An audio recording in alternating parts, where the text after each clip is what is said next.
दोस्तों, क्या आप भी उन जिज्ञासु लोगों में से हैं जो किसी कमाल के इंजीनियरिंग मावल को देखकर ये सोचने पर मजबूर हो जाते हैं कि इंजीनियर्स और साइंटिस्ट ने ये मुमकिन कैसे कर दिखाया?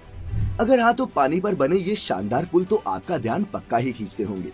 कभी नदी पर तो कभी समुद्र के बीच कैसे सैकड़ों चैलेंजेस से पार पाकर इन नायाब विशालकाय पुलों को बनाया जाता है, जानेंगे मिलकर आज की इस खास वीडियो में। नमस्कार और स्वागत है आपका द मिस्टिका लैंड पर एक बार फिर।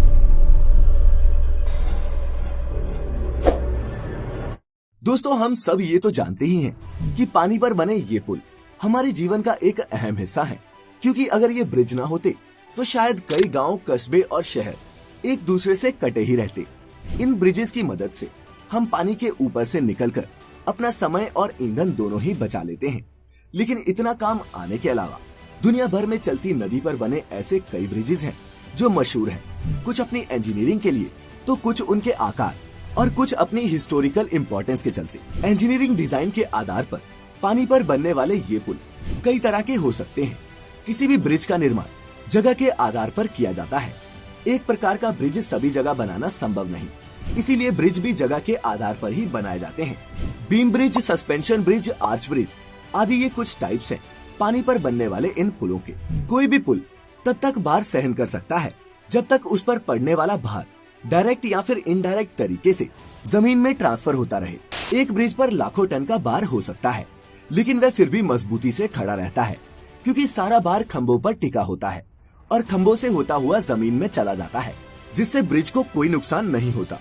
लेकिन दोस्तों, पानी पर बनने वाले किसी भी ब्रिज की सबसे बड़ी चुनौतियों में उसकी फाउंडेशन बनाना ही होता है, और पानी जितना गहरा हो ये चैलेंज भी उतना ही बड़ा होता है। फाउंडेशन मजबूत होना बहुत ज्यादा जरूरी है, क्योंकि आखिर ये पिलर्स ही तो होते हैं जिनके दम पर इस ब्रिज को स्थिर रखा जाता है। तो कैसे की जाती है इस फाउंडेशन को बनाने की शुरुआत, आइए समझते हैं। तेज बहाव वाले नदियों के ऊपर पिलर खड़ा करने के लिए इंजीनियर सबसे पहले एक स्ट्रक्चर बनाते हैं, और उसको बनाते समय पानी की अधिकतम और न्यूनतम गहराई, पानी के बहाव की गति, पानी के नीचे की मिट्टी, पुल का भार, पुल पर चलने वाले वाहनों का भार आदि बारीक से बारीक चीजों का हिसाब रखा जाता है।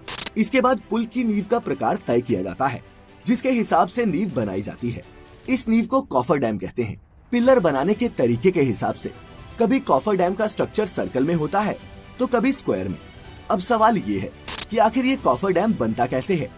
कॉफर डैम को बनाने के लिए स्टील के लंबे लंबे पीसेस एक स्ट्रक्चर पर फिट किए जाते हैं, जिसमें इन्हें सर्कल या फिर एक स्क्वायर शेप दी जाती है, और जब ये बनकर तैयार हो जाते हैं तब इन्हें पानी के अंदर डाल दिया जाता है।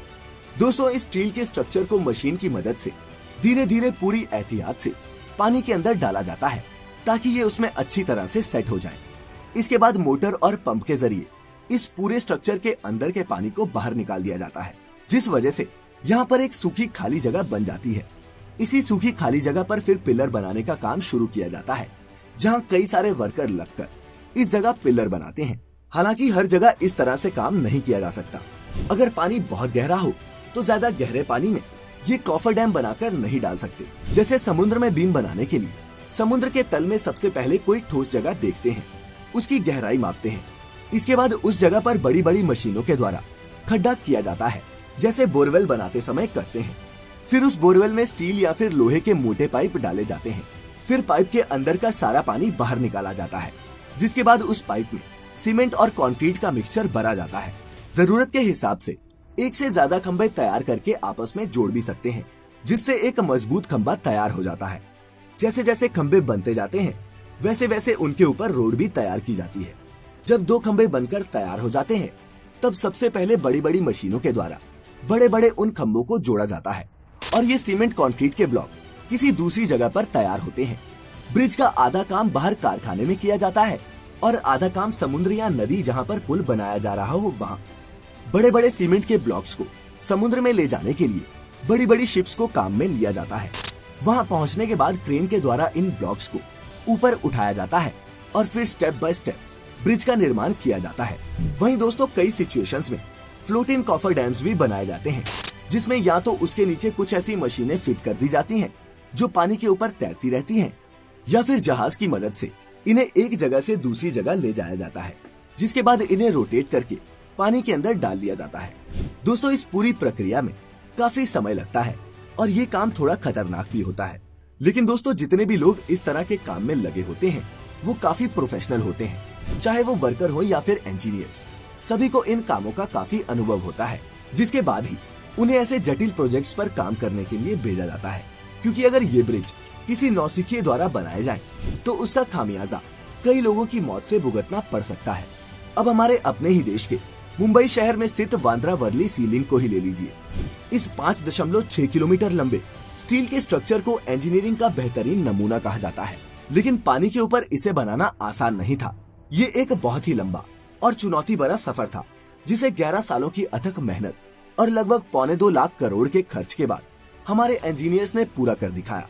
तो दोस्तों अब तक तो आप समझ ही चुके होंगे कि इस तरह के ब्रिज बनाने में इतने पैसे क्यों खर्च होते हैं।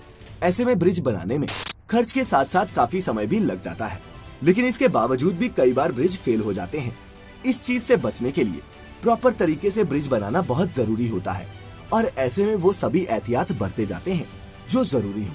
तो दोस्तों आज की इस वीडियो को देखने के बाद आपने पानी पर बनने वाले इन ब्रिजेस के बारे में कुछ नया और इंटरेस्टिंग तो जरूर जाना होगा।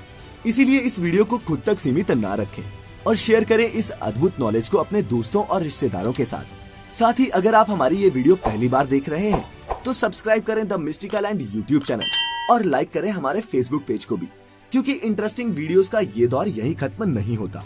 मिलेंगे फिर एक बार एक नई वीडियो में। फिलहाल आज के लिए इतना ही। अब इजाजत दें।